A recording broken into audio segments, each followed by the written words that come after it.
সংস্কার, জুলাই সনদ বাস্তবায়ন সহ বেশ কয়েকটি বিষয়ে বিএনপি, জামায়াত এবং এনসিপির মধ্যে মতপার্থক্য এখন পর্যন্ত দূর না হলেও দেশ এখন নির্বাচনমুখী। কারণ বিএনপির বাইরে জামায়াত এবং এনসিপি সহ কয়েকটি ইসলামী দল ভোটে না যাওয়ার হুমকি দিলেও যে যার যার মতো ভোটের মাঠ দাপিয়ে বেড়াচ্ছে। উঠান বৈঠক থেকে শুরু করে সভা সমাবেশও করছে দলগুলো। শুধু তাই নয়, আসন ভিত্তিক সম্ভাব্য প্রার্থীদেরও গণসংযোগে ব্যস্ত রেখেছে সংশ্লিষ্ট দলগুলো।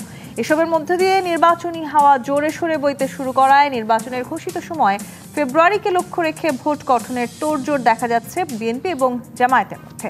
তবে এবার ধানের শীষের সঙ্গী কারা সেটির আভাস মিললেও দীর্ঘদিনের মিত্র জামায়াতের সঙ্গে বিএনপির জোট হচ্ছে না।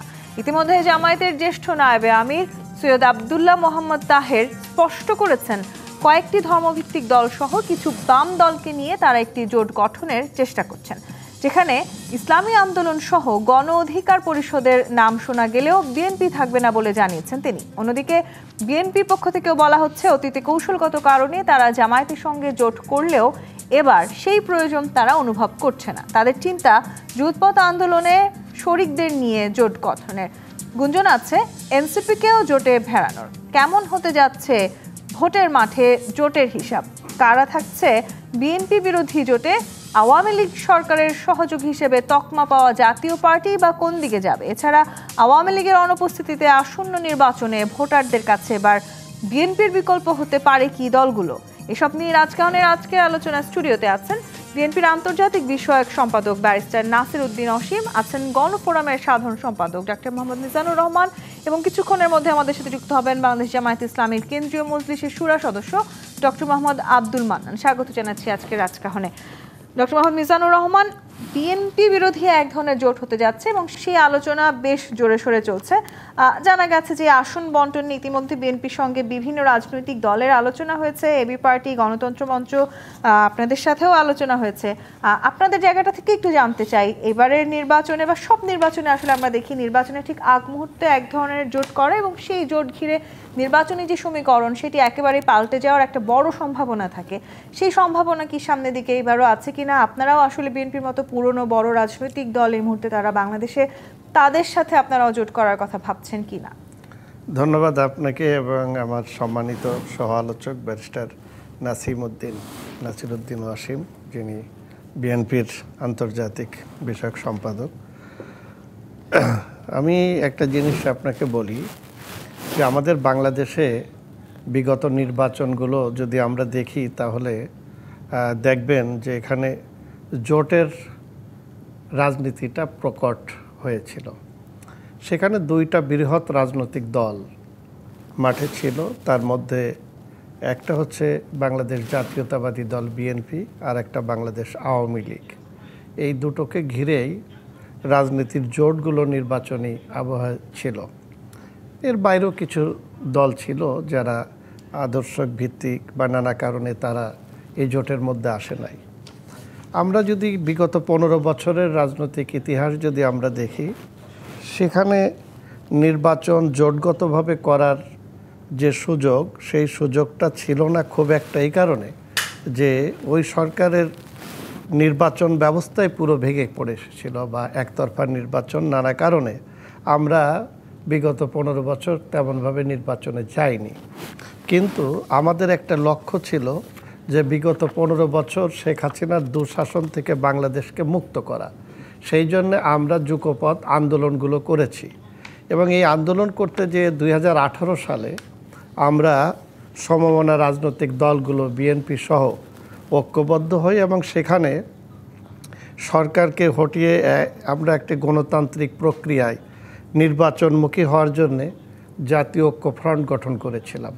বিএনপি সহ ডক্টর কামাল হোসেন ঐক্য ফ্রন্টের চেয়ারম্যান ছিলেন এবং সেই নির্বাচনে অংশগ্রহণ করে আমরা দেখেছি দিনের ভোট রাতে হয়ে গিয়েছে। সেখানে জামাত সহ আমরা বিরোধী দলের যারা অংশীজন ছিলাম সকলেই ঐক্য ফ্রন্টে না থাকলেও বিএনপি কাছ থেকে নানাভাবে প্রতীক নিয়ে নানাভাবে সেই নির্বাচনে অংশগ্রহণ করেছিল। কিন্তু নির্বাচনটা ছিল পৃথিবীর কলঙ্কিত একটা নির্বাচন, যেটা আপনারা জানেন যে আগের রাতে শেখ হাসিনা করে ক্ষমতায় আসে। এরপরে আমরা সকল রাজনৈতিক দল ঐক্যবদ্ধ হয়ে আমাদের লক্ষ্যই ছিল যে শেখ হাসিনার পতন এবং দেশটাকে যাতে একটি গণতান্ত্রিক প্রক্রিয়ায় উত্তরণের দিকে ধাবিত হয়, এটাই ছিল আমাদের মূল লক্ষ্য। তো 2024-এর গণ অভ্যুত্থানের মধ্য দিয়ে আমাদের দেশের মানুষ একটা গণতান্ত্রিক প্রক্রিয়ায় যাওয়ার একটা পথ খুঁজে পেয়েছে। এখন একটি অন্তর্বর্তীকালীন সরকার দায়িত্বে আছেন, তার প্রধান কাজ হচ্ছে অবাধ, সুষ্ঠু এবং একটি গ্রহণযোগ্য নির্বাচন করা। ইতিমধ্যে নির্বাচনের একটা সম্ভাব্য তারিখও তারা ঘোষণা করেছে, যে ফেব্রুয়ারির দ্বিতীয়ার্ধে। এই জন্য আমরা যারা ক্রিয়াশীল রাজনৈতিক দল, যারা নির্বাচনমুখী, আমরা এখন ঐক্যবদ্ধ হচ্ছি নির্বাচনের প্রক্রিয়ায়। কারণ এতদিন ছিলাম আমরা আন্দোলনে, এখন সেই জায়গায় বলছি যে আমরা বিএনপি সহ আমরা কিন্তু যুগপৎ আন্দোলন করেছিলাম এই 15 বছর, এবং ঐক্যফ্রন্ট গঠন করেছিলাম, নির্বাচনী জোট। এখন আমরা এই যে শেখ হাসিনার পতনের পর আমরা কিন্তু সেই যুগপৎ ধারায় আমরা আছি, কিন্তু নির্বাচনটা কি প্রক্রিয়া আসবে, তফসিল আসলে আমরা যারা যুগপৎ আন্দোলনগুলো করছি তখন আমাদের এই জিনিসটা সিদ্ধান্ত হবে। নির্বাচনী সমঝোতার প্রচেষ্টা করা দলগুলো যারা নেতা আছেন তারা অনেকেই বলার চেষ্টা করছেন যে আওয়ামী লীগ এবার নির্বাচনে খুব কার্যতই আমরা দেখব না যে তারা আসলে উপস্থিত থাকবেন। যেহেতু তারা থাকছেন না, সেক্ষেত্রেও আসলে বিএনপি একা 60 থেকে 70% ভোট হয়তো পাবে না, এবং এই সম্ভাবনা যদি থাকতো তাহলে দলটি ভোটের অনুপাতে উচ্চকক্ষের আসন বন্টনেই রাজি হতো। এবং এই যে আসলে আওয়ামী লীগ নেই বা বিএনপির একার পক্ষে 60-70% ভোট পাওয়া সম্ভব নয় বলে আসলে যারা মনে করছেন, বিএনপি তাহলে আসলে এই জায়গাটিতে নতুন করে জোট নিয়ে কোনো কৌশলগত নীতি নির্ধারণী পর্যায়ে চিন্তা করেছে কিনা? ধন্যবাদ আপনাকে, আমার সহ আলোচক নিজাম ভাইকে, দর্শক শ্রোতা যারা দেখছেন তাদেরকে শুভেচ্ছা জানিয়ে একটা কিছু বলি। সেটা হচ্ছে যে আপনার দেখুন, জোট যখন হয়, জোটের একটা আবহ থাকে, একটা আলাদাই। আমি যখন ঢাকা বিশ্ববিদ্যালয়ের ছাত্র ছিলাম, আমার সৌভাগ্য যে আমরা দুবার ডাকসু নির্বাচন পেয়েছিলাম, একবার 89 সালে আর পেয়েছিলাম। সে সময় সংগ্রাম পরিষদ নামে একটা পরিষদ জাতীয়তাবাদী ছাত্র দলের বিপক্ষে নির্বাচন করেছিল। সে সময় বাংলাদেশ জাতীয়তাবাদী ছাত্র দল এককভাবে 49% ভোট পেয়েছিল, এবং সংগ্রাম পরিষদ, যেখানে জাসদ ছাত্রলীগ, বাংলাদেশ ছাত্রলীগ, বাকশাল ছাত্রলীগ, ছাত্র ইউনিয়ন, ছাত্রফ্রন্ট, বিভিন্ন রাজনৈতিক সংগঠনগুলো, ছাত্র সংগঠনগুলো তারা অংশগ্রহণ করে তারা 51% ভোট পেয়েছিল। এটা 89 সালের কথা আমি বলছি। তারপরেও সেই 51% ভোট নিয়ে তারা ডাকসুতে 100% বিজয় অর্জন করেছিল। Central Dhaka university students union, হলেরটা ভিন্ন, হলে আমরা অনেক বেশি আসন পেয়েছিলাম। ঠিক পরের বছর 90 সাল, মানে এক বছরের মধ্যে কি ঘটে গেল, যখন এককভাবে সবগুলো ছাত্র সংগঠন আপনার নির্বাচন করেছিল, সেই নির্বাচনে বাংলাদেশ জাতীয়তাবাদী ছাত্রদল 55% ভোট নিয়ে ডাকসুতে এবং হল সংসদগুলোতে নির্বাচিত হয়েছিল। তাহলে এই যে জোটের একটা ইম্প্যাক্ট যে থাকে, দ্য ভ্যারাসিটি যেটা থাকে, সেটা যখন সবাই এককভাবে নির্বাচন করতে যায় তখন সেটা থাকে না। 1991 সালে দেশনেত্রী বেগম খালেদা জিয়া যখন 140 আসন নিয়ে সংখ্যাগরিষ্ঠতা পেয়েছেন এবং সরকার গঠন করেছেন, নিঃসন্দেহে হ্যাঁ, বাংলাদেশ জামাত ইসলামকে নিয়েই কিন্তু সরকার গঠন করেছেন। সে সময় আওয়ামী লীগও চেয়েছিল জামায়াতের সমর্থন পাবার জন্যে, সেটা ভিন্ন বিষয়। 2001 সালে যখন হয়েছিল 4 দলীয় জোট জামাত ইসলামকে নিয়ে, তখন যেটা হয়েছিল, বিএনপি ল্যান্ডস্লাইড বা 2/3 মেজরিটি নিয়ে সরকারে এসেছিল। আওয়ামী লীগও 2008 সালে নির্বাচন করেছিল, তারা আপনার যাতে বিক্রিটা ছিল ল্যান্ডস্লাইড, সেটা ভিন্ন একটা বিষয় ছিল, বা সে নির্বাচন নিয়ে একটা কথা আছে। এখন কথাটা হচ্ছে যে এই যে আগামীতে নির্বাচন যদি হয় ফেব্রুয়ারি 2026 সালে, তাহলে সেখানে কি বিএনপি 60-70% ভোট পাবে না কি পাবে, সেটা বড় কথা না। বড় কথাটা হচ্ছে যে আপনার বিএনপি যদি 30% ভোট পায়, 40% ভোট পায়, তাতেও কিন্তু দেখা যাবে যে বিএনপি 2/3 বেশি আপনার আসন পাবে। এটা হচ্ছে যে বাস্তবতা। এখন বাংলাদেশে তো একটা বড় রাজনৈতিক দল ছিল নিঃসন্দেহে বাংলাদেশ আওয়ামী লীগ। আওয়ামী লীগের যেহেতু রাজনৈতিক কর্মকাণ্ড নিষিদ্ধ, আওয়ামী লীগ নির্বাচনে অংশগ্রহণ করতে পারবেন না। আওয়ামী লীগের তো কিছু আপনার সাইলেন্ট ভোটার রয়ে গেছে, তারা কোথায় ভোট দেবেন? তারা যেখানেই ভোট দেন না কেন, ফ্লাকচুয়েটিং ভোটারের একটা বড় অংশ আছে। প্লাস তরুণ প্রজন্ম আমরা যাদেরকে বলি, যারা 18 থেকে 25 বছর, যারা মনে করেন যে বিগত 3টা নির্বাচনে ভোট প্রদান করতে পারেনি, ভোট প্রদান আমরাও করতে পারিনি বিগত 3টা নির্বাচনে, কিন্তু নতুন যারা ভোটার হয়েছিল তারাও কিন্তু ভোট প্রদান করতে পারেননি। তারা কোথায় ভোট দেবেন, এটাও একটা বড় বিষয়। এখানে সমঝোতা নিয়ে আসলে আপনাদের মধ্যে এক ধরনের দর কষাকষি চলছে। না, দর কষাকষি আমি আপনাকে একটা কথা বলি। আজকে মনে করেন যে কিছু কিছু রাজনৈতিক দল তারা আপনার পিআর পদ্ধতির কথা বলছেন, প্রপোর্শনাল রিপ্রেজেন্টেশনের কথা বলছেন। এটার কারণটা হলো, আমি যতটুকু বুঝি সেটা হচ্ছে যে বিএনপি বড় একটা রাজনৈতিক দল, আওয়ামী লীগ নেই বা নির্বাচনে অংশগ্রহণ করতে পারবে না, সঙ্গত কারণে বিএনপির পসিবিলিটিটা সবচেয়ে বেশি আছে। তাহলে আসন সংখ্যা তারা যেহেতু বেশি পাবে অনেক, এই দর কষাকষির মধ্য দিয়ে তারা যদি কিছু আসন বিএনপির কাছ থেকে ছাড় পায়, এটাই হচ্ছে যে আপনার পিআর কিন্তু পদ্ধতি। বিএনপি আসলে কতগুলো আসন ছাড় দিতে রাজি আছে, কিংবা যে দলগুলোর সাথে আপনাদের এই মুহূর্তে আসলে আলোচনা চলছে তারা আসলে কি চাইছে, এই জায়গাটিতে আমরা আসবো। একটা বিরতির সময় হয়েছে। দর্শক, জি25 প্রাথমিক রাজকাহন থেকে বিরতি নিয়ে ফিরছি, সাথেই থাকুন। জি25 প্রাথমিক রাজকাহন দেখছেন। আমাদের সাথে যুক্ত হয়েছেন ডক্টর মোহাম্মদ আব্দুল মান্নান, কেন্দ্রীয় মজলিসের শুরা সদস্য, বাংলাদেশ জামায়াত ইসলামী। আপনাকে স্বাগত জানাচ্ছি আজকের রাজকাহনে। ডক্টর মোহাম্মদ আব্দুল মান্নান, আপনি নিশ্চয়ই জানেন যে আপনাদের দলের তরফ থেকে বলা হয়েছে যে আসলে আপনারা নানানভাবে বিভিন্ন রাজনৈতিক দলের সাথে, বিশেষ করে ইসলামী আন্দোলন সহ গণ অধিকার পরিষদের বিভিন্ন দলগুলোর সাথে জোটবদ্ধ হবার এক ধরনের আলোচনা করছেন, কিন্তু যদিও নানান রকমের নাম শোনা যাচ্ছে, সেই নামগুলোতে কখনোই বিএনপি শব্দটা এবারের নির্বাচন অন্তত থাকবে না। সে বিষয়ে আপনাদের কি বলার আছে? আপনারা তো দীর্ঘদিনের মিত্র ছিলেন, এখন তাহলে হঠাৎ করে আসলে আপনাদের মধ্যে এই মত পার্থক্য কেন?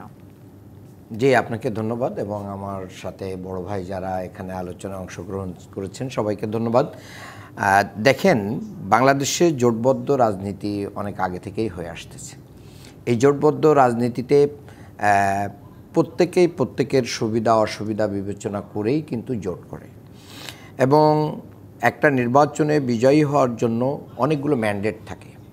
সেই ম্যান্ডেটগুলো কখনো কারোর সাথে মেলে, কারোর সাথে মেলে না। এই ম্যান্ডেটগুলোকে সামনে রেখেই কিন্তু জোট হয়। ইতিমধ্যে বিএনপির তরফ থেকে স্পষ্টভাবে বলা হয়েছে, আমরা যে জোট করছি এই জোটে জামাত থাকছে না। তো জামাতকে বাদ দিয়েই বিএনপি জোট করতেছে, এটা অনেকটাই প্রতীয়মান।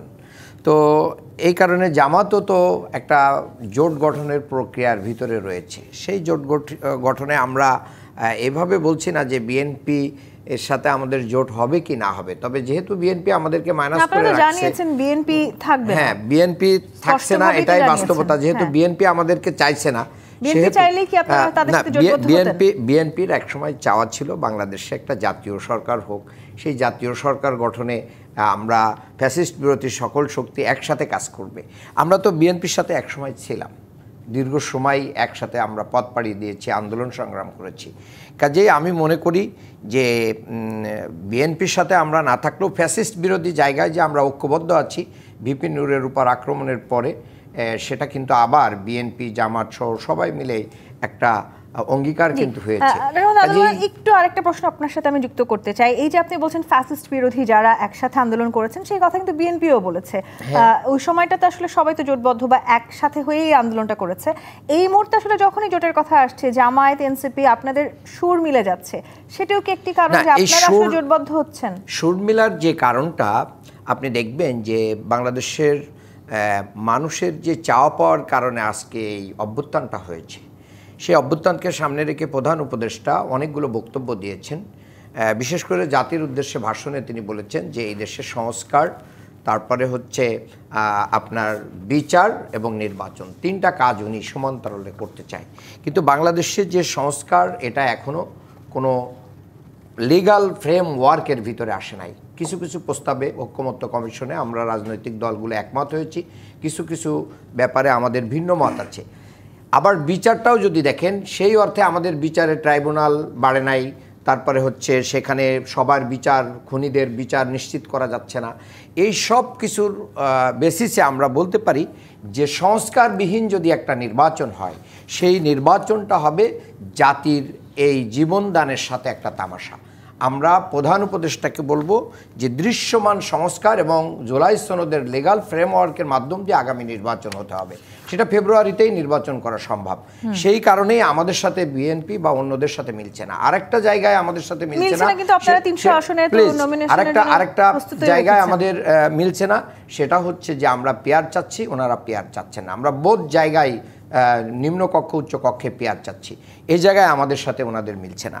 তো যার কারণে একটা মৌলিক বিষয়ে যখন কোনো দলের সাথে মিলবে না, সেই দলের সাথে জোট হওয়াটার কোনো সম্ভাবনা দেখা যায় না। আর যাদের সাথে মিলছে, এই এনসিপি, ইসলামী আন্দোলন সহ অনেক ইসলামী দল এবং এমনকি বাম অনেক দলও তারা বলছে যে আমরা সংস্কার চাই, জুলাই সনদের লিগ্যাল ফ্রেমওয়ার্ক চাই এবং এটার বাস্তবায়ন চাই। সেই ক্ষেত্রে আমরা শুধু ইসলামী দল না, শুধু এনসিপি না, অনেক বাম দলের সাথেও আমাদের ঐক্য হতে পারে। জি, ব্যারিস্টার নাসিরউদ্দিন অসীম, এই যে ঐক্য নিয়ে কিংবা জোটবদ্ধ হওয়া নিয়ে এক ধরনের জটিল সমীকরণের মধ্যে দিয়ে আমরা হাঁটছি, খুব স্পষ্টভাবে আসলে বিএনপি চাওয়া পাওয়া এবং এই মুহূর্তে জামায়াত ইসলামী বা এনসিপি চাওয়া পাওয়ার মধ্যে একটি ফারাক দেখা গেছে, এবং সেখানে আসলে আসনের সমঝোতা নিয়ে কি তাহলে ঠিক ওই জায়গাটিতেই এক ধরনের আলোচনা চলছে? না, দেখুন, আমি একটা কথা বলেছিলাম আগে যে এই যে পিআর পদ্ধতির কথা বলা বা আপনার বিচার না হলে বা সংস্কার না হলে নির্বাচনে যাব না, এগুলি এক ধরনের চাপ প্রয়োগ করা ছাড়া আমার কাছে কিছু মনে হয় না। বাংলাদেশ জামাত ইসলাম তো আজকে নির্বাচনে অংশগ্রহণ করছে না। 96 সালেও আপনার 86 সালেও নির্বাচন করেছিল আওয়ামী লীগের সঙ্গে, এরশাদ সাহেবের অধীনে নির্বাচন করেছিল, বাংলাদেশ জাতীয়তাবাদী দলের সঙ্গেও মনে করেন যে নির্বাচন করেছিলেন। এটা তো আমরা জানি যে বিদ্যমান সংবিধানে পিআরের কোনো সুযোগ নেই। অতএব আগামী সংসদ যতক্ষণ পর্যন্ত না আসবে এবং সংসদের 2/3 সংখ্যাগরিষ্ঠতার মধ্য দিয়ে আপনার অ্যামেন্ডমেন্ট যতক্ষণ পর্যন্ত না হবে, তাহলে পিআরের যে বিষয়টা সেটা আমাদের সংবিধানে সংযোজন করা সম্ভব নয়। তো সেক্ষেত্রে আপনার এই যে পিআরের দোহাই দিয়ে কিংবা সংস্কার বা বিচার, এগুলো তো প্রত্যেকটাই চলমান একটা প্রক্রিয়া। এ জায়গাতে রাজনৈতিক জুলাই চ্যাটারের কথা বলেছেন মান্নান ভাই, হ্যাঁ, সে জায়গাতে আমি মনে করি যে এটা একটা লিখিত দলিল সনদ যেখানে সবাই সিগনেটারি হবেন। এই যে সিগনেটারি হবেন আমি আন্তরিকতা দিয়ে মনে করেন যে করলাম, কিন্তু এর পরবর্তীতে যে সরকার, মানে ওনাদের জামাত ইসলামের সরকারও যদি আসে কিংবা বাংলাদেশ জাতীয়তাবাদী দলের সরকার যদি আসে কিংবা গণফোরাম সহ অন্যদের মিলে যদি কোনো সরকার আসে, তারা যদি সেটা আপনার আমলে না নেন, অর্থাৎ সেই সংসদটা, পরবর্তী সংসদটা, যেটা যদি নির্বাচন 26 ফেব্রুয়ারি 2026 মধ্যে হয়, তারা যদি সেটা আপনার পালন না করেন, তাহলে আমি জোর করে কি কিছু করতে পারবো? আমার মনে হয় না। এখন আসন ভাগাভাগির সঙ্গে এই পিআর পদ্ধতি বা বিচার সংস্কার এই সমস্ত বিষয়গুলি কি অঙ্গাঙ্গিভাবে জড়িত? আমি মনে করি যে মোটেও না। প্রত্যেকটা গণতন্ত্রের স্বার্থে সবাইকে ছাড় দিতে হবে। আমরা যে সুযোগটা করে দিচ্ছি, যে গোয়ার তুমিটা করছি, যে রাজনৈতিক দলগুলো, মান্নান ভাই একটা কথা বলেছেন যে বাংলাদেশ জাতীয়তাবাদী দল তো বলেছিল জাতীয় সরকারের কথা। আপনি বিরোধী দল থেকে নির্বাচিত হন, বাংলাদেশ জাতীয়তাবাদী দল কিংবা জামাত ইসলাম কেউ যদি বিরোধী দলে যায়, আমি বলছি না যে বিএনপিকে মানুষ সুযোগ দেবে ক্ষমতায় আসবে, আমি তো এই কথা বলছি না। বিএনপিও যদি বিরোধী দলে যায় কিংবা জামাত ইসলামও যদি সরকারে যায় বা পরিপূরক সম্পূরকভাবে একজন বিরোধী দল একজন সরকারে থাকেন, যে কেউ যেতে পারেন, যে কেউ আসতে পারেন, সেটা বাংলাদেশের জনগণের ইচ্ছার উপর নির্ভর করবে। তো সেক্ষেত্রে আমাদের যে স্পিরিটটা ছিল যে জাতীয় সরকার, হ্যাঁ, সেখানে তো ওনাদের এক্সক্লুডেড হওয়ার কোনো মানে নেই। এই অ্যাপ্রিহেনশনটা কেন? আমরা তো মনে করি যে যেই কমন স্পিরিট নিয়ে আন্দোলন হয়েছিল, আমরা তো সবাই 2018 সালে মনে করেন যে নির্বাচন করেছিলাম, 2014 সালে সবাই মিলে নির্বাচনটাকে বর্জন করেছিলাম, 2008 সালেও আমরা নির্বাচন করেছিলাম একই সঙ্গে, 2001 সালেও নির্বাচন করেছিলাম আমরা একসঙ্গে। তো তাহলে মনে করেন যে সেই রাজনৈতিক সমঝোতা না হবার কোনো সম্ভাবনা আমি এখনও দেখি না। রাজনীতিতে শেষ কথা বলে কোনো কিছু নেই, কিন্তু আমাদের এমন কোনো কিছু করা উচিত না যে পতিত স্বৈরাচার সুযোগ পেয়ে যাবে। আজকে জাতীয় পার্টির ইস্যুতে সবাই এক জায়গায়, যে কথাটা বলছেন মান্নান ভাই, কেন গত একটা বছর কি করেছেন আপনাদের এ জায়গায় বসে? যেদিন জাতীয় পার্টির মহাসচিব ছিলেন ব্যারিস্টার শামীম হায়দার পাটোয়ারি, আমি সেই দিনও বলেছিলাম যে আওয়ামী লীগ যেই দোষে দুষ্ট, সেই একই দোষে দুষ্ট যারা স্বৈরাচারকে ফ্যাসিলিটেট করেছে দীর্ঘ 15টা বছর পর্যন্ত, তাদের বিচার কেউ চায়নি। নুরুল হক নূরের উপরে আপনার হামলা হয়েছে, নির্মমভাবে তাকে আপনার আহত করা হয়েছে, তারপরে এসে আপনারা এই কথাগুলো বলছেন। তার মানে কি এক এক দিন এক একজনের রক্ত ঝরবে, তারপরে আপনারা এসে এই কথাগুলো বলবেন কেন? তাহলে এতদিন পরে এই ঘটনাগুলো ঘটছে। চাই যে জাতীয় পার্টি নিষিদ্ধ হোক, বিএনপি আসলে কোন রাজনৈতিক দল নিষিদ্ধ হোক কিনা সেটি চায় কিনা সেটা নিয়ে তো প্রশ্ন আছে। প্রথম কথাটা হচ্ছে, দেখেন, আমি একটা কথা বলি, আমি জেল থেকে বেরিয়েছিলাম 5ই আগস্ট। জি, আমার মনে আছে 8ই আগস্ট বা 9ই আগস্ট আনন্দবাজার পত্রিকা আমার একটা ইন্টারভিউ নিয়েছিল, টেলিফোন ইন্টারভিউ। তো আমি সে জায়গাতে বলেছিলাম, দেখেন, আমার দলের প্রতিষ্ঠাতা তো বহুদলীয় গণতন্ত্রের জনক, বাংলাদেশের জনগণ চাইবে কি চাইবে না সেটা জনগণের উপর নির্ভর করবে। তখনও কিন্তু আওয়ামী লীগ আপনার নিষিদ্ধ হয়নি। আওয়ামী লীগ নির্বাচন করবে কি করবে না সেটা তাদের নিজেদের সিদ্ধান্তের ব্যাপার। আমি আরও একটা কথা পরবর্তীতে বলেছিলাম যে আওয়ামী লীগকে যদি নির্বাচন করার সুযোগ দেন, আওয়ামী লীগ তাদের প্রার্থী পাবে না। আপনি যে আওয়ামী লীগের নির্বাচন করার জন্য কোনো মানুষ এগিয়ে আসতো না। কিন্তু আজকে আপনি আওয়ামী লীগকে সেভ করে দিয়েছেন, যদি আমি বলি ইনডিরেক্টলি। আমার কাছে অনেকটা মনে হয় আমি ব্যক্তিগতভাবে বলছি, আমি বিএনপির পক্ষ হয়ে বলছি না, আমি ব্যক্তিগতভাবে বলছি। কারণ আমার এলাকার নেতাদেরকে বলেছে, এই তুমি আওয়ামী লীগের থেকে নমিনেশন ইলেকশন করবে কিনা। জামাতকেও তো নিষিদ্ধ করা হয়েছিল, কিন্তু আপনাদেরকে কি আসলে নিঃশেষ করা গেছে? না, জামাতকে নিষিদ্ধ করা হয়নি। সেই প্রক্রিয়াতে না, জামাতকে নিষিদ্ধ করা হয়নি, কখনো আওয়ামী লীগ নিষিদ্ধ করেনি। আওয়ামী লীগের সময়ে নির্বাচন কমিশন বাংলাদেশ জামাত ইসলামের নিবন্ধন স্থগিত করেছিল, যেটা পয়লা আগস্ট সরকার পরিপত্র জারি করে, অধ্যাদেশ জারি করে এখানে ঘোষণা দিয়েই জামাত শিবির তার অঙ্গ সংগঠনকে নিষিদ্ধ করেছিল। যখন এই আন্দোলনটা অনেক বেশি দাবানলের মতো ছড়িয়ে যাচ্ছিল, সেটা তো পরের দিকে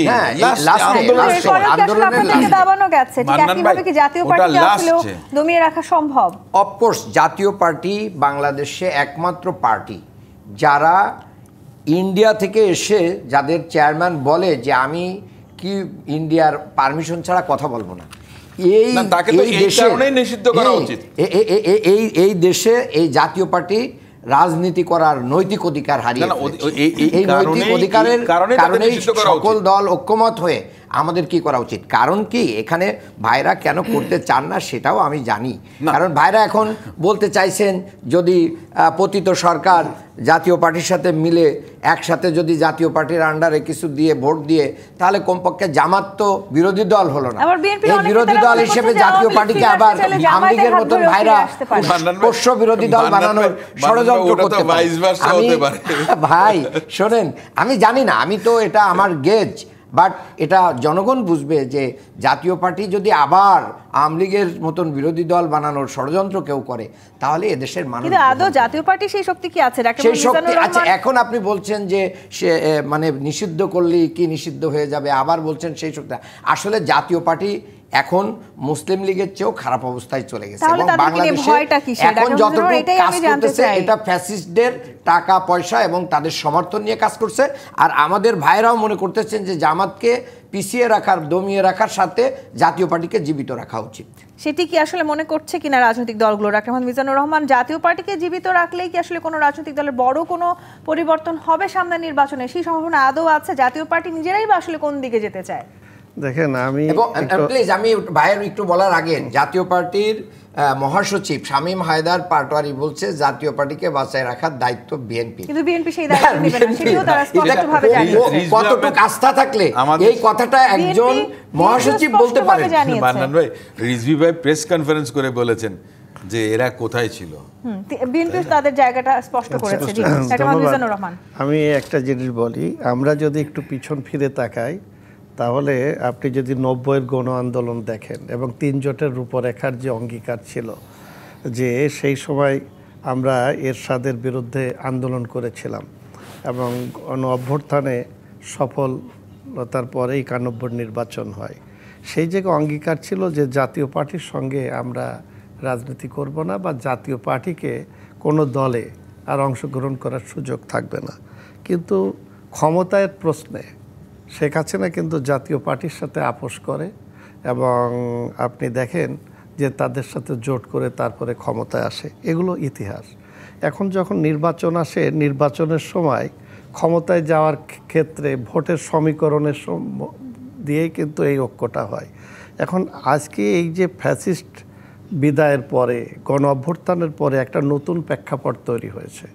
সেই প্রেক্ষাপটে জনগণই দায়িত্ব নেবে, কিংবা জনগণই তারা তাদের রাষ্ট্র ক্ষমতায় কারা যাবে, এইটা কিন্তু গণতন্ত্রের একটা বড় সুযোগ, জনগণের উপরে ছেড়ে দেওয়া। আর আরেকটা জিনিস হচ্ছে যে সরকারের নির্বাহী আদেশে এই ধরনের রাজনৈতিক দলকে নিষিদ্ধ করা, এটার পক্ষে আমরা না। কারণ এটা জনগণেরই, কে রাজনীতি করবে কে করবে না। যেটা একটু আগে আপনি বলেছেন যে জামাত ইসলামের নিবন্ধন বাতিল করা হয়েছিল, কিন্তু রাজনৈতিক কর্মকাণ্ড নিষিদ্ধ ছিল না। কিন্তু তারপরও জামাত ইসলাম কি প্রকাশ্যে রাজনীতি করতে পেরেছে? পারে নাই। এবং তারা কিন্তু মাঠে ছিল, তারা যে নামেই থাকুক। এই 15 বছরের আন্দোলনে আমরাও তো মাঠে ছিলাম, জামাত নামেই ছিল। হ্যাঁ, তারা ছিল, তো তারা ছিল, আন্দোলন করেছে। নিষিদ্ধ ঘোষণা করে আসলে তাদের রাজনৈতিক কর্মকাণ্ড তো বন্ধ করা হয়নি। এখন সরকার নির্বাহী আদেশে শেষ সময় এসে জামাতের উপরে প্যারেক মেরেছিল, কিন্তু অভ্যুত্থানের পরে এটা সম্ভব হয়নি। আমার বক্তব্যটা হচ্ছে এই যে এই নির্বাচনে কোন দল থাকবে কোন দল থাকবে না আমরা জনগণের উপরে ছেড়ে দিতে ভয় পাচ্ছি কেন? একটা অন্তর্বর্তীকালীন সরকারের উপরে আমরা কেন এই ধরনের চাপ সৃষ্টি করব যে আপনি একে নিষিদ্ধ করেন, একে রাখবেন না, ওর ভোট যাবে? এটা তো ভোটের সমীকরণের জন্য যাচ্ছে। নিজেদেরকে নিয়ে অনেক বেশি সন্দিহান বা তারা আমি তো মনে করি যে তারা নিজেরাই সন্দিহান। জনগণের কাছে এই জিনিসটা কেন আমরা ছাড়তে চাচ্ছি না? আজকে যদি জনগণ যদি প্রজাতন্ত্রের মালিক হয়, আমাদের সংবিধানে বলা আছে যে প্রজাতন্ত্রের মালিক জনগণ। কিভাবে মালিক হয়? প্রতি 5 বছর পর পর সে নির্বাচনে তার মালিকানা প্রতিষ্ঠার জন্য সংসদে পাঠাবে তার উপযুক্ত প্রতিনিধিকে। আমরা সেই জায়গা থেকে কেন সরে যাচ্ছি? আজকে তো শেখ মুজিবুর রহমান সব দলকে নিষিদ্ধ করে বাকশাল গঠন করেছিল। পরবর্তীতে বিএনপি জিয়াউর রহমান ক্ষমতা আসার পরে বহুদলীয় গণতন্ত্র তো প্রতিষ্ঠা করে, এটা তো ঐতিহাসিকভাবেই সত্য। আপনি জনগণের উপরে ছেড়ে দেন। আবার এনসিপি যে এই দলটিকে নিয়ে আসলে অনেক আলোচনা আছে যে এনসিপি হয়তো কার্যত এই সরকারের মদতপুষ্ট এক ধরনের রাজনৈতিক দল, তাদেরকে জোটে ফেরানো নিয়েও আসলে অনেক দর কষাকষি চলছে। খুব স্পষ্টভাবেই অনেকে বলার চেষ্টা করছেন যে এনসিপি এবং জামায়াত ইসলামী হয়তো জোট গঠন করতে পারে, আবার বিএনপির সাথেও এনসিপি জোট গঠন করবে কিনা সেটি নিয়েও এক ধরনের আলোচনা আছে, এবং বিএনপি এটিও বলেছে তারা যদি আসতে চায় বিএনপির সাথে সাদরে তারা গ্রহণ করবেন। কিন্তু এই যে দর কষাকষি কিংবা আসনের যে সমঝোতা, সেই জায়গাটিতে আসলে এনসিপি কি জামাতের দিকেই ভিড়বে কিনা, আমি আপনার উত্তরটা নিব। তবে আরেকটি বিরতির সময় হয়েছে। জি25 পাতিমিলিত রাজখান থেকে আরও একটি বিরতি নিয়ে ফিরছি, সাথেই থাকুন। জি25 পাতিমিলিত রাজখান দেখছেন। ডক্টর মোহাম্মদ আব্দুল মান্নান, এনসিপিকে নিয়ে অনেক সমালোচনা আছে, তারা আসলে কোন দলে গিয়ে ভিড়বে সেই আলোচনা চলছে। যদিও জামাতের সাথে তাদের একসাথে জোট করার আলোচনা সবচেয়ে বেশি আসলে শুনতে পাওয়া যাচ্ছে, সেটি কতখানি সত্যি? জি, আপনাকে ধন্যবাদ। এনসিপি কোন দলে যাবে বা কোন জোটে যাবে এটা এনসিপির একটা দলীয় সিদ্ধান্ত, সেটা আমি বলতে পারবো না। তবে এনসিপির যে ব্যাকগ্রাউন্ড যে মুভমেন্ট বাংলাদেশে হয়েছে, তাদের যারা লিডারশিপ যারা আছে, তারা যে বৈষম্য বিরোধী আন্দোলন করেছে, এই বৈষম্য বিরোধী আন্দোলনের সাথে আমাদের যে সংযোগগুলো ছিল, সহযোগিতার জায়গাগুলো ছিল, এবং গণ অভ্যুত্থান পরবর্তী শহীদ পরিবার, আহত পঙ্গুদের পাশে দাঁড়ানোর ক্ষেত্রে আমাদের যে রোলটা ছিল, এই রোল তাদের জনশক্তি এবং তাদের নেতৃত্ব ওয়ার্কার লেভেলগুলোতে, সাপোর্টার লেভেলগুলোতে একটা প্রভাব বিস্তার করেছে। এবং সেই ক্ষেত্রে আমরা দলীয় কোনো ঘোষণা দিয়ে কাউকে সহযোগিতা করি নাই। অমুক শহীদ পরিবার জামাতের, এটা আমরা বলি নাই। আমরা বলছি এটা বাংলাদেশের। অমুক আহত কোন দলের, এটা আমরা বলি নাই। আমরা সবার পাশে গিয়েছি, জামাতের আমি সব জায়গায় গিয়েছি। অতীত ইতিহাসে দেখা গেছে যে এককভাবে নির্বাচন করে জয়ী হওয়ার যে সম্ভাবনা, সেটি জামাত ইসলামের জন্য খুবই কম। তাহলে কি এনসিপির সেই জনপ্রিয়তাটা আপনারা কোনো না কোনো ভাবে কাজে লাগাতে চাইছেন? না, এখানে আমি মিল অমিলের কথা বলছি। তাহলে অতীতের কর্মকাণ্ড এবং বর্তমান এনসিপির যে চাওয়া পাওয়া এবং আমাদেরও যে চাওয়া পাওয়া, এই চাওয়া পাওয়ার সাথে দাবি দেওয়ার সাথে এবং সংস্কারের সাথে বিচারের সাথে অনেকগুলো জায়গায় মিল রয়েছে। এবং ভবিষ্যৎ বাংলাদেশে যারা আন্দোলন করলো, প্রিভিয়াস যে আন্দোলন করলো, তাদের সেফটি, সিকিউরিটি এবং তাদের যে বিষয়গুলো রয়েছে, সেই জায়গায় জামাতের সাথে এনসিপির মিল রয়েছে। একটা গবেষণা বলছে এনসিপির যত পার্সেন্ট ভোট আছে, জামাতের যত পার্সেন্ট ভোট আছে, অন্য ইসলামিক দলের যত পার্সেন্ট ভোট আছে, সেগুলো যদি একটা জায়গায় আসে, একটা অ্যালায়েন্স হয়, তাহলে বিএনপি এবং তার জোট আগামী দিনে একটা বড় ধরনের কম্পিটিশন হবে নির্বাচনে। সেক্ষেত্রে জামাতের সাথে যারা জোট করবে, সেই জোট জয়ী হওয়ার জোট করার ক্ষেত্রে সবচেয়ে বেশি গুরুত্ব দিচ্ছে। এবং এই জোটটা যদি হয়ে যায়, তাহলে এই জোট আগামী দিনে বাংলাদেশের রাষ্ট্রীয় ক্ষমতায় আসার সম্ভাবনা অনেক বেশি। এখানে প্রশ্নটা, বিএনপি বিরোধী জোট করার ক্ষেত্রে আপনাদের সবচেয়ে বেশি গুরুত্ব? না, বিরোধী জোট না, আমরা উইন করার জন্যই আমরা করতেছি। আমরা আগামী দিনে রাষ্ট্রীয় ক্ষমতায় যেতে পারবো ইসলামপন্থীদের এবং যারা দেশপ্রেমিক, তাদেরকে যদি আমরা ঐক্যবদ্ধ করতে পারি, তাহলে এই সমঝোতার ভিত্তিতে আগামী দিনে আমাদের গত প্রিভিয়াস দিনগুলোতে আমাদের যে আদর্শিক রাজনীতি, এই আদর্শিক রাজনীতি আমাদেরকে বিজয়ের দ্বার প্রান্তে নিয়ে যাবে।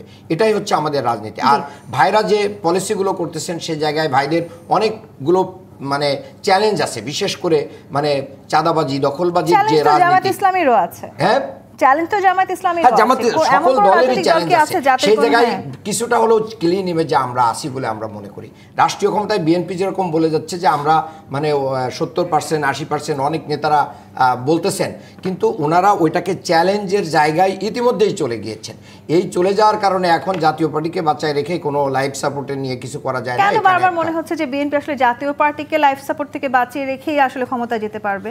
ওই যে মানে তখন তো জাতীয় পার্টি থাকলে তাদেরও কিছু একটা ভোট আসতে পারে, তখন এনসিপি, জামাত এবং ইসলামিক দলগুলোর এই ভোটগুলো কিছুটা এখানে চলে যেতে পারে, ওনারা একটা সুবিধাজনক জায়গায় যেতে পারে, আবার এটা বিপরীত হতে পারে। জি জি, ডক্টর মোহাম্মদ মিজানুর রহমান, বিএনপি বিরোধী জোট করে আসলে কোনো না কোনোভাবে ক্ষমতায় যেতে হবে, সেটি কি তার মানে এখন সামনে নির্বাচনের যে সমঝোতা বা যেই জোটের সমীকরণ সেখানে সবচেয়ে বড় ফ্যাক্টর?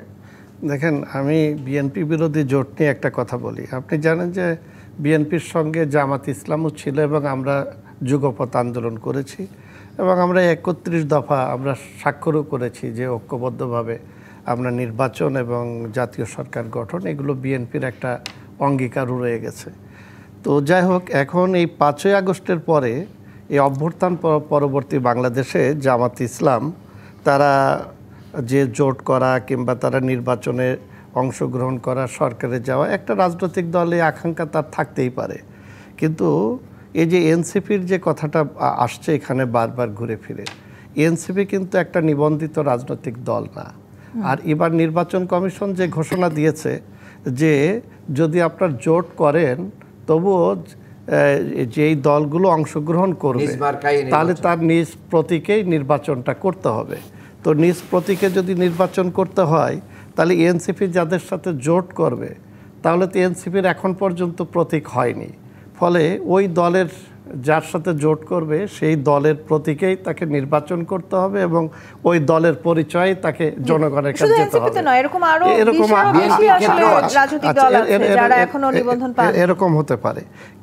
সুতরাং এই যে নির্বাচন কমিশনের প্রতীক নিয়ে নির্বাচন করার যে বিধিবিধান জারি করা হয়েছে তাতে কিন্তু আগামীতে জোটের রাজনীতিরও কিন্তু একটা প্রভাব পড়বে, কারণ বাংলাদেশের রাজনীতিতে বিশেষ করে নির্বাচনটা হয় দল এবং প্রতীক এবং প্রার্থী তিনটার উপরে বিবেচনা করে জনগণ সেখানে ভোট দেয়। প্রথম তারা দেখে দল কাকে মনোনয়ন দিচ্ছে, তার প্রতীকটা মানুষ চিনে। তৃতীয়ত ওই যে প্রার্থী, সেই প্রার্থীর সঙ্গে ওই এলাকার মানুষের সম্পর্কটা কতটুকু, প্রার্থীর ব্যক্তিগত কিংবা তার লেখাপড়া আদার্স সব কিছু মিলেই মানুষ কিন্তু ভোট দেয়। কোনো কোনো ক্ষেত্রে যদি প্রার্থী নির্বাচনে যদি দল ভুল করে তাহলে দেখা যায় অন্য প্রার্থীও জিতে যায় ওই জায়গার জনপ্রিয়তা থাকার পরে। তো ফলে এইবারকার নির্বাচন কমিশনের এই প্রতীকীর বিধিবিধান অনুযায়ী এই যে ভোটের যে সমীকরণ সেটা কিন্তু অন্যরকমও হতে পারে। কিন্তু এই সমীকরণ পাল্টে দিতে তো আসলে নানানভাবে চেষ্টা করা হয়। ব্যারিস্টার নাসিরউদ্দিন ওসীম, আপনিও বলছিলেন রাজনীতিতে শেষ কথা বলে কিছু নেই। এই যে বিএনপি বিরোধী জোট করবার কথা বলছিলেন আমাদেরকে ডক্টর মোহাম্মদ আব্দুল মান্নান, অর্থাৎ বিএনপিকে হারানোর জন্য আসলে যেভাবেই হোক না কেন, ধর্মভিত্তিক দলগুলো মিলে হোক বা এনসিপির সাথে হোক, এক ধরনের জোট করে আসলে জি বাম দলগুলোকে নিয়ে আসলে কোনোভাবে কোনো না কোনোভাবে হয়তো বিএনপিকেই তারা হারিয়ে দিতে চায়। এটা আসলে মোকাবেলা করবে কিভাবে বিএনপি? এখন পর্যন্ত দেখছি না। আপনি যে কথাটা জিজ্ঞেস করছিলেন যে মান্নান ভাইকে যে বিএনপি বিরোধী, আমি ভাবছিলাম যে প্রশ্নটা এরকম হওয়া উচিত, কি বিএনপি বিরোধী না ভবিষ্যৎ সরকার বিরোধী, কোনটা? প্রসঙ্গটা এরকম ছিল। মান্নান ভাই উত্তর দিয়েছেন উনি সঠিকভাবে যে ওনারা রাষ্ট্র ক্ষমতা যেতে চান। কাদেরকে নিয়ে? দেশপ্রেমিক শক্তিদেরকে নিয়ে। এটা একটু দুঃখজনক, দুর্ভাগ্যজনক যে ওনারাই শুধু দেশপ্রেমিকদেরকে নিয়ে আছেন, আর বিএনপি এবং অন্যান্য জোট যারা আছেন তারা কি তাহলে দেশ বিরোধী? তাহলে ওনাদের কথার মধ্যে একটা সুর শোনা যাচ্ছে, ওই যে 71 সালে মনে করেন যে একজন সারেন্ডার করে পাকিস্তানের কারাগারে চলে গেলেন, তারপরে এসে জাতির জনকের উপাধি পেলেন। বাংলাদেশ জাতীয়তাবাদী দলের প্রতিষ্ঠাতা শহীদ রাষ্ট্রপতি জিয়াউর রহমান তিনি পাকিস্তানের অনুচর হলেন। তারপরে দেশটাকে বিভাজিত করা হয়েছে, বিভাজনটা এমন মাত্রায় হয়েছে যে যোজন যোজন দূরত্ব তৈরি হয়েছে যে একটা মুক্তিযুদ্ধের সপক্ষের শক্তি যেটা সোল এজেন্ট হলে গিয়ে বাংলাদেশ আওয়ামী লীগ, আর বাকি আমরা যারা আছি আমরা হচ্ছে যে মুক্তিযুদ্ধের বিরুদ্ধের শক্তি। এই যে দেশপ্রেমিক আর দেশ বিরোধী এই যে প্রসঙ্গটা আনা 2024 সালের পরও আমাদের শিক্ষাটা হয়নি। আমাদের মূল সমস্যাটা কোথায়? আমরা তো ইতিহাস থেকে শিক্ষা নেই না। আর সবচেয়ে বড় যেটা আমাদের মেমোরিতে সবচেয়ে বেশি ফ্রেশ 24শে জুলাই আগস্ট, আমরা সেটাকে এখনই ভুলতে বসছি। আমি একটা কথা বলি যে মান্নান ভাই কথাটা বলেছেন যে বিএনপির কি মনে করেন যে আপনার আছে, মানে ড্রব্যাক, তার মধ্যে চাঁদাবাজির কথা এনেছেন। বিএনপির ফ্র্যাকশনাল চাঁদাবাজির ঘটনাগুলো আসে এবং সেগুলো প্রত্যেকটাতে বিএনপি ব্যবস্থা নিয়েছে। অন্য কোনো রাজনৈতিক দল ব্যবস্থা নিয়েছে আমি জানি না। একজনের বিরুদ্ধে নিয়েছিল এনসিপি, আবার দেখা গেছে যে সেটা প্রত্যাহার করেছে। বাংলাদেশ জামাত ইসলামের কথা আপনি বাদ দেন, আপনি একটা উদাহরণ দিই। জামাতের একজন নেতা যে ইসলামী ব্যাংক, সেটার থেকে মনে করেন যে 4 মাসে 7,000 কোটি টাকা আপনার ঋণ নিয়েছেন। কে ভাই? এটা আপনার পত্রিকাতেই আছে, আপনার রিপোর্টটাও আছে এবং এটাই প্রকাশিত হয়েছে। আমি এই মুহূর্তে আমি হয়তো চেক করলে আমি বলতে পারবো, তবে আমি দায়িত্ব নিয়ে বলছি যে এই নিউজটাও এসছে। আমি বলছি যে এটা দেখেন, এটাকে আমি দুর্নীতি বলছি না। তো আপনার কেউ যদি আপনাদের কোনো নেতা যদি মনে করেন যে তার ক্যাপাসিটি থাকে, তার অ্যাবিলিটি থাকে, এলিজিবিলিটি থাকে, সে 7,000 কেন 70,000ও নিতে পারে। কিন্তু এটা একটা অস্বাভাবিক বিষয়। আমি নেক্সট যে কোনো প্রোগ্রামে বা আমি আপনাকে পার্সোনালি সেটা পাঠিয়ে দেবো। অফকোর্স আমার কথাটা হচ্ছে যে ওই জায়গাতে না, এ ধরনের অনেকগুলো ঘটনা ঘটেছে। এই যে সাদা পাথর নিয়ে সর্বপ্রথম মনে করেন আপনার সিলেটে ব্যবসায়ীদেরকে নিয়ে আপনার ওই চরমোনাইয়ের হুজুর উনি আপনার মনে করেন যে একটা বৈঠক করেছেন। বাংলাদেশ জামাত ইসলামের নেতা সাদা পাথর কেন উত্তোলন করতে হবে সেটার পক্ষে কথা বলে গেছেন। বলছে যে আপনারা নিজেদেরকে বাঁচাতে জাতীয় পার্টিকে কাজে লাগাতে। না, আমি ওই জায়গাতে আসছি। আমি বলছি যে আমাদের দলের একজন নেতার সংশ্লিষ্টতা এসেছিল, কারণ দর্শানো ব্যতিরেকেই সিলেটের সেই নেতাকে কিন্তু বহিষ্কার করেছে বিএনপি।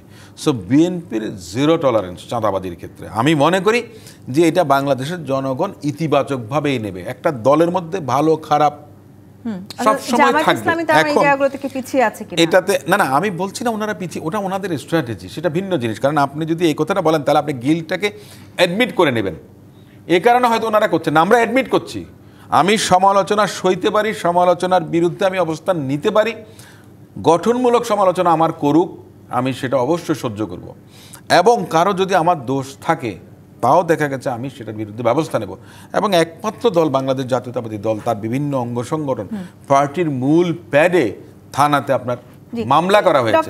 আপনি একটা কথা জিজ্ঞেস করেছেন, না একটা কথা যে জাতীয় পার্টিকে কি সুযোগ দেওয়া হচ্ছে না, আমি সে কথাটা বলছি না। বিরোধী দলে কে যাবে না না যাবে, সরকারে কে যাবে না না যাবে, সেটা তো জনগণ নির্ধারণ করবে। আপনার নিজাম ভাই তো সেটা বলেছেন।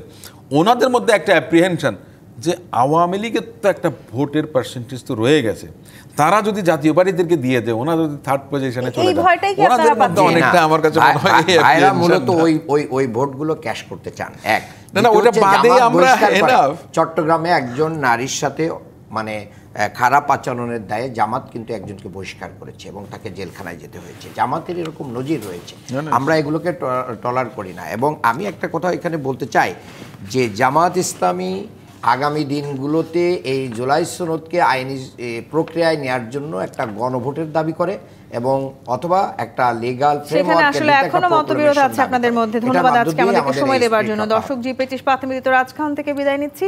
ফিরবো আগামীকাল রাত 10টায় নতুন রাজকাহন নিয়ে। ডিবিসির সঙ্গেই থাকুন।